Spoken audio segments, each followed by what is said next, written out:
LPU ప్లేస్మెంట్ల రికార్డులు సృష్టిస్తోంది. Final year student 2.5 కోట్ల ప్యాకేజ్ పొందుతున్నారు. 1700 మందికి పైగా ఎల్పియు స్టూడెంట్స్ 10 లక్షల నుంచి 2.5 కోట్ల ప్యాకేజెస్ పొందారు. విద్యా విప్లవం ప్రారంభమైంది లవ్లీ ప్రొఫెషనల్ యూనివర్సిటీలో. రాష్ట్రంలో రెడ్ బుక్ రాజ్యాంగ పాలన దుర్యోధన దుర్వినీతి లోకాన్ని తలపిస్తుంది. సింహపురిలో పచ్చ తాలిబన్ల అరాచకాలు పతాక స్థాయికి చేరాయి. మాజీ ఎమ్మెల్యే నల్లపురెడ్డి ప్రసన్నకుమార్ రెడ్డి ఇంటిపై పచ్చ మూకలు దాడి చేశాయి. నెల్లూరు సావిత్రినగర్లోని ప్రసన్నకుమార్ రెడ్డి ఇంటిలో ఫర్నిచర్ కార్లను ధ్వంసం చేశారు ఎంపీ వేమిరెడ్డి అనుచరులు. ప్రశాంతంగా ఉన్న నెల్లూరు పచ్చమూకల అరాచకంతో ఒక్కసారిగా ఉలిక్కి పడింది. ఎన్నికల ఫలితాలు వెలువడిన నాటి నుంచి రాష్ట్ర వ్యాప్తంగా దాడులు విధ్వంసాలతో హింసాకాండ సృష్టిస్తున్నారు ఎల్లో తాలిబన్లు. వైఎస్ఆర్సీపీ నాయకులు కార్యకర్తలు ప్రజాప్రతినిధులను లక్ష్యంగా చేసుకుని ఈ దాడులకు తెగబడుతూ ఉన్నారు. ఇళ్లు వాహనాలు ఆస్తుల్ని ధ్వంసం చేస్తున్నారు. తాము అధికారంలో ఉన్నందున ఏదైనా చేస్తాము అనే ధోరణిలో ఎక్కడికక్కడ రెచ్చిపోతూ స్వైర విహారం చేస్తూ ఉన్నారు పచ్చమూకలు.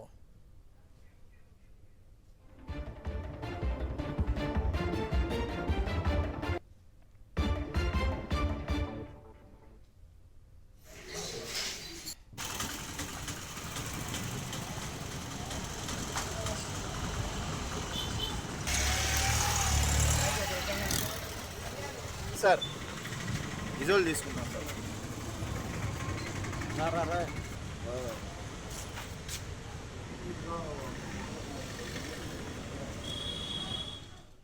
రాష్ట్రంలో రెడ్ బుక్ రాజ్యాంగ పాలన దుర్యోధన దుర్వినీతి లోకాన్ని తలపిస్తోంది. సింహపురిలో పచ్చ తాలిబన్ల అరాచకాలు పతాక స్థాయికి చేరాయి. మాజీ ఎమ్మెల్యే నల్లపురెడ్డి ప్రసన్నకుమార్ రెడ్డి ఇంటిపై పచ్చమూకలు దాడి చేశాయి. నెల్లూరు సావిత్రినగర్లోని ప్రసన్నకుమార్ రెడ్డి ఇంటిలో ఫర్నిచర్ కార్లను ధ్వంసం చేశారు ఎంపీ వేమిరెడ్డి అనుచరులు. ప్రశాంతంగా ఉన్న నెల్లూరు పచ్చమూకల అరాచకంతో నెల్లూరు ఒక్కసారిగా ఉలిక్కిపడింది.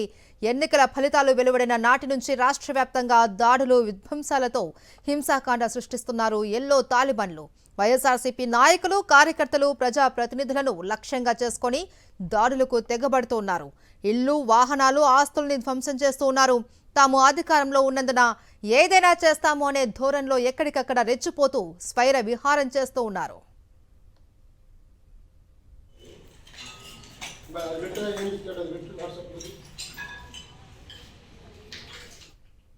ఇదే అంశానికి సంబంధించి మరింత సమాచారాన్ని మా ప్రతినిధి సతీష్ అడిగి తెలుసుకుందాం. సతీష్, చెప్పండి. మనం చూస్తున్నాం వీడియోలో కూడా ప్రసన్నకుమార్ రెడ్డి ఇంటి లోపలికి వెళ్ళి మరి ఫర్నిచర్ ని ధ్వంసం చేయడము, కార్లను తగలబెట్టడం ఇలాంటి దృశ్యాలను మనం చూస్తున్నాం. ఏంటి అక్కడ ఏం జరిగింది? అంత దారుణంగా దాడి చేయవలసినంత అవసరం ఏమొచ్చింది? ఆంధ్రప్రదేశ్ రాష్ట్రంలో వరుసగా రెడ్ బుక్ రాజ్యాంగాన్ని ప్రతిపక్ష నాయకులపైన అమలు చేస్తున్నటువంటి తెలుగుదేశం పార్టీ నాయకులు ఇప్పుడు నెల్లూరులో రెచ్చిపోయారు. నెల్లూరు మాజీ మంత్రి మాజీ ఎమ్మెల్యే అయినటువంటి కొవ్వూరు మాజీ శాసనసభ అయినటువంటి ప్రసన్నకుమార్ రెడ్డి నివాసం పైన విచక్షణ రహితంగా తెలుగుదేశం పార్టీ రౌడీలు దాడికి పాల్పడ్డారు. ఈ రోజు కొవ్వూరులో ఆ వైఎస్ఆర్ కాంగ్రెస్ పార్టీ బాబు షూరిటీ మోసం గ్యారెంటీ పథకాన్ని కార్యక్రమాన్ని పెద్ద ఎత్తున నిర్వహించింది. భారీ ర్యాలీ నిర్వహించింది. దీంతో అక్కసుతోని కడుపు మంటతో తెలుగుదేశం పార్టీకి సంబంధించినటువంటి రౌడీలు నెల్లూరు నగరంలో ఉన్నటువంటి వైఎస్ఆర్ కాంగ్రెస్ పార్టీ మాజీ ఎమ్మెల్యే ప్రసన్నకుమార్ రెడ్డి ఇంటి పైన ఆ దాడికి దిగారు, బేబస్సును సృష్టించారు. నెల్లూరు చరిత్రలో ఎన్నడూ లేని విధంగా ఒక మాజీ శాసనసభ్యుడు ఒక రాజకీయ పార్టీకి సంబంధించినటువంటి నాయకుడి ఇంటికి పైన దాడులకి దిగినటువంటి పరిస్థితి. ముఖ్యంగా ఇక్కడ ఈ దాడుల్లో బేబస్సును సృష్టించి ఇంటి లోపలికి వెళ్లి నట్టింట్లోకి వెళ్లి మరి ప్రసన్నకుమార్ రెడ్డి నివాసులు అంటే ఖచ్చితంగా ఇది ఒక పథకం ప్రకారం వ్యూహాత్మకంగా అనుకుని మొత్తం దాదాపుగా ఒక 200 మంది తెలుగుదేశం పార్టీ గూండాలంతా కూడా సమీకరించుకొని పక్కా ప్రణాళికతో వెళ్లి దాడి చేసి చేయడమే కాకుండా బేబస్సును సృష్టించారు. ఇంట్లో ఫర్నిచర్ కుర్చీలు అన్నిటిని కూడా ధ్వంసం చేశారు. బయట ఉన్నటువంటి కార్లను ధ్వంసం చేశారు. నెల్లూరు చరిత్రలో ఎప్పుడు లేని విధంగా ఒక దారుణమైనటువంటి దాడిని తెలుగుదేశం పార్టీకి సంబంధించినటువంటి మోకలు చేశాయి. మాజీ ఎమ్మెల్యే ప్రసన్నకుమార్ రెడ్డి ఈ రోజు కొవ్వూరు నియోజకవర్గంలో బాబు షూరిటీ మోసం గ్యారెంటీ సమావేశం నిర్వహించారు. సాయంత్రం వరకు కూడా ర్యాలీ జరిగి సమావేశం జరిగిన నేపథ్యంలో ప్రభుత్వం మోసాన్ని ఎండగట్టాడు. ఎక్కడైతే ప్రశ్నిస్తారో ఎవరైతే విమర్శిస్తారో ఈ ప్రభుత్వాన్ని వాళ్ళపైన తెలుగుదేశం పార్టీ నాయకులు ఏ విధంగా దాడులు చేస్తున్నారో గత ఏడాది కాలంగా చూస్తూనే ఉన్నాం. ఇప్పుడు నెల్లూరులో కూడా అదే జరిగింది. ప్రసన్న కుమార్ రెడ్డి బలమైనటువంటి గొంతుగా ఖచ్చితంగా ప్రభుత్వాన్ని నిలదీస్తా ఉన్నారు పదే పదే ఉద్దేశంతో కక్ష కట్టి ఉద్దేశపూర్వకంగా ఒక పథకం ప్రకారం కుట్రపూరితంగా దాదాపుగా 200 మంది వైఎస్ఆర్ ఎవరైతే తెలుగుదేశం పార్టీకి సంబంధించినటువంటి రౌడీలు ఉంటారో వీళ్ళంతా జమయ్యి ఒక పథకం ప్రకారం పెద్ద ఎత్తున రాడ్లు అదేవిధంగా రాళ్లతో వెళ్లి దాడి చేసినటువంటి పరిస్థితి. కార్లను ధ్వంసం చేశారు, అక్కడ ఉన్నటువంటి ఫర్నిచర్ ధ్వంసం చేశారు, అక్కడ ఉన్నటువంటి కుర్చీలను ధ్వంసం చేశారు. ఇంట్లో నట్టింట్లోకి వెళ్లి ప్రసన్న కుమార్ రెడ్డి ఆ నివాసం మొత్తాన్ని కూడా విధ్వంసం సృష్టించి బేభత్సం సృష్టించారు. సో ఎప్పుడు కూడా నెల్లూరు చరిత్రలో ఎన్నడూ లేని రీతితో తెలుగుదేశం పార్టీకి సంబంధించినటువంటి రౌడీలు ఇప్పుడు వైఎస్ఆర్ కాంగ్రెస్ పార్టీ మాజీ ఎమ్మెల్యే ప్రసన్న కుమార్ రెడ్డి ఇంటి పైన దాడి చేయడం, బేభత్సం సృష్టించడం, ఎక్కడ పెద్ద ఎత్తున ఇప్పుడు వైఎస్ఆర్ కాంగ్రెస్ పార్టీకి సంబంధించినటువంటి నాయకులు కూడా చేరుకుంటా ఉన్నారు. ఈ రోజు కొవ్వూరులో సమావేశం నిర్వహించడం, కొవ్వూరులో నిర్వహించినటువంటి వైఎస్ఆర్ కాంగ్రెస్ పార్టీ సమావేశం విజయవంతమైనటువంటి నేపథ్యంలో అక్కసితో కడుపు మంటతో ఈ దాడి చేసినది. ఇప్పటికే అనేక నెల్లూరుకు సంబంధించి మాజీ మంత్రి కాకారని అక్రమ కేసుల్లో వరుస కేసులు పెట్టి జైల్లో పెట్టినటువంటి పరిస్థితి. మరొక వైపు ఇప్పుడు మరొక నాయకుడైనటువంటి మొత్తంగా నెల్లూరు కొవ్వూరు నియోజకవర్గం నుండి ఎవరైతే ప్రస్తుతం తెలుగుదేశం పార్టీ ఎంపీ వేమిరెడ్డి ప్రభాకర్ రెడ్డి సతీమణి వేమిరెడ్డి ప్రశాంతి ఎమ్మెల్యేగా వ్యవహరిస్తా ఉన్నారు.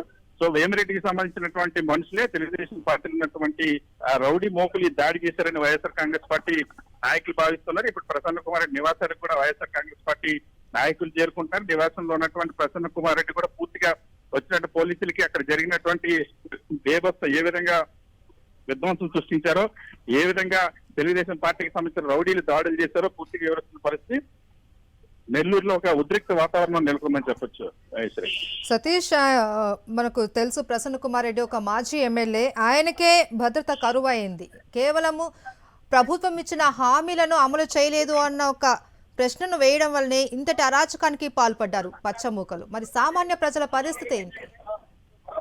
మనం చూస్తున్న వరుసగా ప్రశ్నించే గొంతులు నొక్కాలనుకోవడం, ప్రశ్నించే నాయకులను లక్ష్యంగా చేసుకోవడం, ప్రశ్నించేటువంటి వైఎస్ఆర్ కాంగ్రెస్ పార్టీకి సంబంధించిన సోషల్ మీడియా యాక్టివిస్ట్ దగ్గర నుండి మాజీ మంత్రులు, మాజీ ఎమ్మెల్యేల వరకు ఏ విధంగా అయితే దాడులు చేయడం లేదా అక్రమ కేసులు పెట్టడం అనేది ఇప్పుడు ఏకంగా స్వయంగా అధికార పార్టీకి సంబంధించిన వాళ్ళు ఎక్కడైనా సరే లా అండ్ ఆర్డర్ సమస్య రాకుండా పరిరక్షించాల్సిన అవసరం ఉంది. కానీ ఆంధ్రప్రదేశ్ రాష్ట్రంలో ఎక్కడికి వెళ్ళినా సరే అటు మాజీ ముఖ్యమంత్రి వైఎస్ జగన్మోహన్ పర్యటన దగ్గర నుండి ఈ రోజు నెల్లూరులో జరిగిన కొవ్వూరు సంఘటన వరకు మనం చూస్తే అధికార పార్టీకి సంబంధించిన వాళ్ళే లా అండ్ ఆర్డర్ శాంతి భద్రతను విఘాతం కలిగిస్తారు. అధికార పార్టీకి సంబంధించిన వాళ్ళే రౌడీ మొక్కలుగా మారి ఇవాళ వైఎస్ఆర్ కాంగ్రెస్ పార్టీ ప్రతిపక్ష నాయకులకి సంబంధించిన ఇళ్లపైన దాడులు చేస్తున్నటువంటి భౌతికమైనటువంటి దాడులు, ఇటువంటి దాడులు ఆంధ్రప్రదేశ్ రాష్ట్రంలో ఎప్పుడు లేనటువంటి రీతిలో ఇటువంటి ఒక విధ్వంసం, ఒక ధ్వంస రచన అధికార తెలుగుదేశం పార్టీ చేస్తున్న పట్ల సర్వత్రా విమర్శలు వెల్లువెత్తున్నాయి. ప్రసన్న కుమార్ రెడ్డి నెల్లూరు జిల్లాలోనే అత్యంత సీనియర్ రాజకీయ నాయకుల్లో ఒకరు. నల్లపరెడ్డి కుటుంబం అన్నది సుదీర్ఘకాలంగా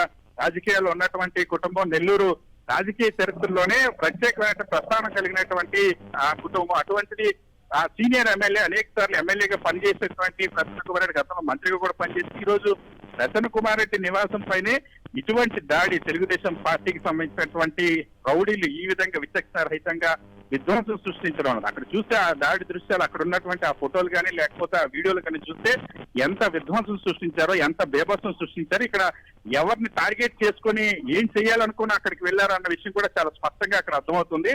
సో పూర్తిగా ఒక పథకం ప్రకారంగా ఒక వ్యూహాన్ని రచించుకొని ముందుగానే అధికార పార్టీకి సంబంధించినటువంటి తెలుగుదేశం పార్టీకి సంబంధించినటువంటి గూండాలు దాడికి పాల్పడిన విషయం అయితే ఇక్కడ చాలా స్పష్టంగా అర్థమవుతుంది. మహేశ్వరి, అయితే సతీష్, మరి ఇంత జరుగుతున్న పోలీసులు ఎందుకు వైఫల్యం చెందినట్లు? అంటే ఇంతకు ముందు కూడా మనం చూసాం చాలా సందర్భాలలో కూడా వైఎస్ఆర్సీపీ నేతలపైన పచ్చముక్కల దాడులు చేస్తూనే వస్తూ ఉన్నారు. ఇప్పుడు కూడా అదే కొనసాగుతుంది. ఇప్పుడు నెల్లూరు వంతు అన్నట్టుగా తెలుస్తోంది. ఇప్పుడు ఇంత జరుగుతున్న పోలీసులు ఎందుకు అక్కడికి చేరుకోలేదు సకాలంలో? ఖచ్చితంగా పోలీసులు కూడా విధ్వంసం జరిగిన తర్వాత, ఈ ఘటన జరిగిన తర్వాత అక్కడ ఫర్నిచర్ మొత్తాన్ని ధ్వంసం చేసేసిన తర్వాత, వాహనాలని ధ్వంసం చేసేసిన తర్వాత చేరుకున్నటువంటి పరిస్థితి.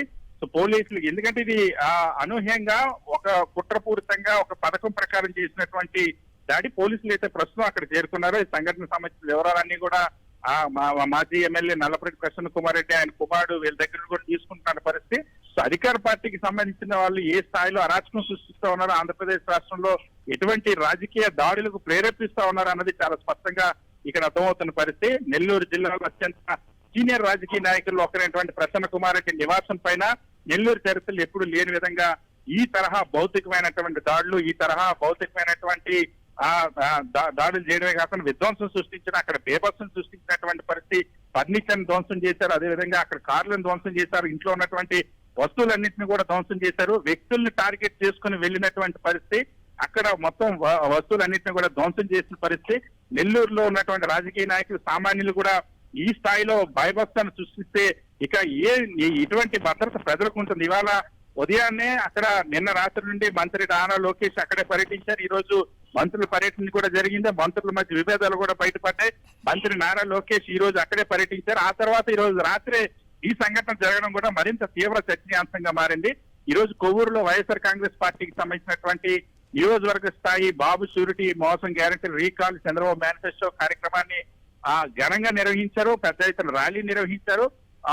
తీవ్ర స్థాయిలో ప్రభుత్వ వైఫల్యాలను, అక్కడ కొవ్వూరు ఎమ్మెల్యే వేమిరెడ్డి ప్రశాంత్ రెడ్డి వైఫల్యాలను ప్రసన్న కుమార్ రెడ్డి ఎండగట్టారు. దాన్ని తట్టుకోలేక, దాన్ని జీర్ణించుకోలేనటువంటి నేపథ్యంలోనే ఇప్పుడు ఈ దాడి జరిగిందని అయితే చాలా స్పష్టంగా అర్థమవుతుంది. భౌతికమైనటువంటి దాడులు, విధ్వంసం సృష్టించడం, తెలుగుదేశం పార్టీకి సంబంధించినటువంటి రౌడీలు కార్యకర్తలే వెళ్లి ఈ విధ్వంసం సృష్టించడం అన్నది ఇప్పుడు తీవ్ర చర్చనీయాంశంగా నెల్లూరులో ఉద్రిక్త పరిస్థితులు నెలకొన్నాయని చెప్పొచ్చు. సతీష్, ప్రెసెంట్ ఇప్పుడు ప్రసన్న కుమార్ రెడ్డి ఇంటి వద్ద పరిస్థితి ఎలా ఉంది? ప్రస్తుతం పోలీసులు అక్కడ చేరుకున్నారు. వైఎస్ఆర్ కాంగ్రెస్ పార్టీకి సంబంధించిన కార్యకర్తలు, ప్రసన్న కుమార్ రెడ్డికి సంబంధించినటువంటి బంధువులు, కార్యకర్తల అనుచరులు కూడా అక్కడ చేరుకుంటా ఉన్నారు. వైఎస్ఆర్ కాంగ్రెస్ పార్టీకి సంబంధించిన నాయకులు కూడా చేరుకుంటారు. పోలీసులకి దానికి సంబంధించిన వివరాలు అందించారు. సో ప్రసన్న కుమార్ రెడ్డి కూడా దీనిపైన కాసేపట్లో స్పందించేటువంటి అవకాశం ఉంది. అయితే కార్యకర్తలు, అనుచరులని, మన ప్రసన్న కుమార్ రెడ్డి కార్యకర్తలు, అనుచరులని కూడా అక్కడ ఉండనేయకుండా పోలీసులు పంపివేస్తున్నారు అని చెప్పి తెలుస్తుంది. నిజమేనా అది? అక్కడ ఉన్నటువంటి ఎక్కడైతే పెద్ద ఎత్తున చేరుకుంటా ఉన్నారో ఖచ్చితంగా మళ్ళీ వైఎస్ఆర్ కాంగ్రెస్ పార్టీకి సంబంధించినటువంటి కార్యకర్తలంతా కూడా దీనిపైన తీవ్ర ఆగ్రహం వ్యక్తం చేస్తా ఉన్నారు, మండిపడుతున్నారు. అయితే పోలీసులు జరిగినటువంటి ఈ దాడి నేపథ్యంలో అక్కడికి ఎవరిని రాకుండా, ప్రసన్న కుమార్ రెడ్డి ఇంటికి కార్యకర్తలు రాకుండా వాళ్ళని అడ్డుకుంటున్నటువంటి పరిస్థితి కనిపిస్తే అక్కడికి వచ్చిన వాళ్ళందరూ కూడా చెదరగొట్టి పంపించేస్తున్న పరిస్థితి. దీని పట్ల కూడా వైఎస్ఆర్ కాంగ్రెస్ పార్టీకి సంబంధించిన కార్యకర్తలు కూడా తీవ్ర ఆగ్రహం వ్యక్తం చేస్తూ ఉన్నారు. అయితే ఇప్పటి వరకు దాడికి పాల్పడ్డ వారికి సంబంధించిన దృశ్యాలు మనకు ఏమైనా అక్కడ సీసీటీవీలో రికార్డ్ అయిన దృశ్యాలు ఏమైనా అందుబాటులో ఉన్నాయా? పోలీసులు దీనిపైన ఏమైనా ఆరా తీస్తున్నారా సతీష్?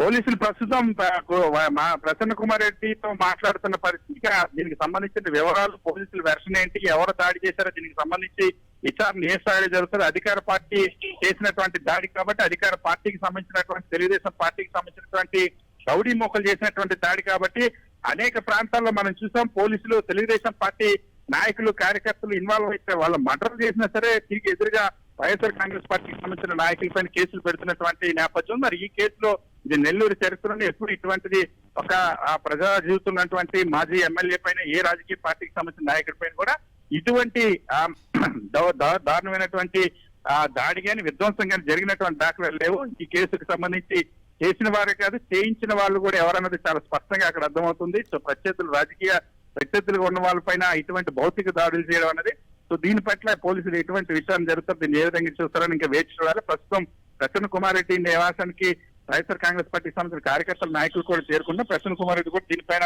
స్పందించేటువంటి అవకాశం ఉంది. అయితే జగన్ ఈ మధ్య తరచూ ప్రజల్లో పర్యటిస్తూ వస్తున్నారు, ప్రజా సమస్యల గురించి లేవనెత్తుతూ ఉన్నారు. వారికంతా కూడా స్థానిక నేతలంతా కూడా వత్తాసు పలుకుతున్నారు. వీటినన్నింటినీ కూడా ఎదుర్కోలేకనే వారి మీద ఇలాంటి దాడికి పాల్పడుతున్నారనేసి ఆరోపణలు వస్తున్నాయి. ఖచ్చితంగా ఎక్కడైతే ఎవరైతే ప్రశ్నిస్తారో ఈ ప్రభుత్వాన్ని, ఎవరైతే ఈ ప్రభుత్వంలో జరుగుతున్న అవినీతిని ఎండగడతారో, ఎవరైతే ఈ ప్రభుత్వం చేస్తున్న మోసాన్ని నిలదీస్తారో, ఎవరైతే ప్రజల సమస్యలపైన గొంతెత్తుతున్నారో వాళ్ళని టార్గెట్ చేస్తున్న పరిస్థితి.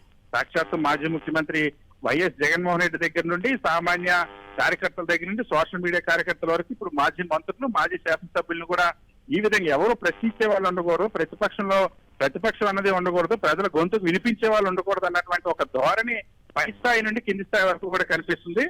సో ఆ ధోరణిలోని ఇప్పుడు వరుసగా వైఎస్ జగన్మోహన్ రెడ్డి పర్యటనకు ఒకవైపు జనాలు వస్తున్నారు. ఇప్పటికే నెల్లూరులో జరగాల్సిన వైఎస్ జగన్మోహన్ రెడ్డి పర్యటన కూడా అడ్డుకున్నారు, అనుమతులు ఇవ్వకుండా. ఇప్పుడు మా రాజకీయ నాయకులు, స్థానికంగా ఉన్నటువంటి నాయకులు కూడా ఎవరు కూడా ప్రశ్నించకూడదు అన్నటువంటి ధోరణులు ఇటువంటి భౌతికమైనటువంటి దాడులు చేస్తున్నారు. ఈ రోజు కొవ్వూరులో నిర్వహించినటువంటి వైఎస్ఆర్ కాంగ్రెస్ పార్టీ సమావేశంలో ఏ విధంగా ఇంటింటికి చంద్రబాబు మోసం చేశారో, ఏ విధంగా తెలుగుదేశం పార్టీ మోసం చేసిందో, ఏ విధంగా ఈ రాష్ట్రంలో అవినీతి జరుగుతుందో, ఏ విధంగా స్థానికంగా ఉన్నటువంటి తెలుగుదేశం పార్టీ నాయకులు దోపిడీకి పాల్పడతారు, వీటన్నింటిని కూడా ఎండగట్టినటువంటి నేపథ్యంలో ఆ అసహనంతోని, ఆ దురహంకారంతోనే ఈ దాడికి పాల్పడిన విషయం అయితే చాలా స్పష్టంగా అర్థమవుతుంది. సో ప్రశ్నించే గొంతుకులు అన్నిటిపై ఇటువంటి దాడులు చేసేటువంటి ఆ పథకాన్ని అమలు చేస్తుంది అధికార పార్టీ. శాంతి భద్రతలను పరిరక్షించాల్సిన అధికార పార్టీనే శాంతి భద్రతలు విఘాతం కలిగించడమే కాదు, విధ్వంసం సృష్టిస్తుంది, బేభత్సం సృష్టిస్తుంది, ప్రజల్లో కూడా భయాందోళన రేకెత్తిస్తుంది. ఆంధ్రప్రదేశ్ రాష్ట్ర చరిత్రలో ఎప్పుడు ఇటువంటి అరాచకమైనటువంటి సంఘటనలు కొత్త ప్రభుత్వాలు ఏర్పడినటువంటి తొలి ఏడాదిలో జరిగినటువంటి దాఖలాలు ఈ ప్రభుత్వంలోనే జరిగినటువంటి సందర్భాల్లో దీని పట్ల తర్వాత విమర్శలు వెలువెత్తుని నెల్లూరులో కూడా ఇప్పుడు ఒక ఉద్రిక్త వాతావరణం నెలకొంది.